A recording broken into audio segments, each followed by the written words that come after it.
Magandang araw Pilipinas, ito po ang Balitang Walang Paki, ang tanging podcast kung saan hindi kami tumatanggap ng script mula sa gobyerno, hindi kami natatakot sa breach of protocol at hindi namin binabasa ang sagot sa teleprompter habang kunwaring spontaneous. Ako po, si Nino Bonito Padilla at ngayong araw pag-uusapan natin ang pinaka-kontrobersyal na tanong sa bansa. Ma'am Claire, galit ka ba sa matatalino?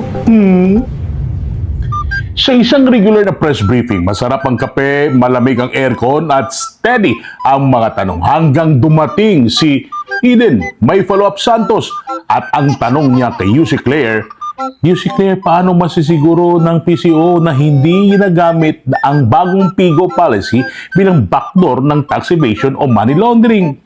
Sobrang simple, pero parang binuhusan ng suka si Yusek. Miss Eden, I think we need to follow protocol. You are not supposed to be this smart. Number 2, hindi ito ang unang beses na pinawisan si Yossi Claire sa tanong ni Eden. Sa totoo lang, si Ma'am Claire ay may sariling playbook. The Claire Castro Guide to Surviving Smart Questions. Aba! Eden. Chapter 1, sabihin ang magic word, protocol. Chapter 2, pumeke ng emergency. At chapter 3, excuse me po, umubo. Tapos, umalis. Ang tanong po ni Miss Santos ay hindi nakaka-align sa mood ko today. Breach protocol po siya. Thank you. Segment na hindi ito simpleng security issue. Hindi rin ito decorum. Ito ay kakatuwang palusot para tanggalin ang taong hindi kayang sagutin.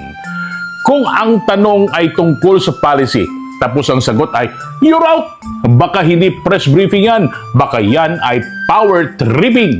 Nako, pinagpawisan ako ng singot.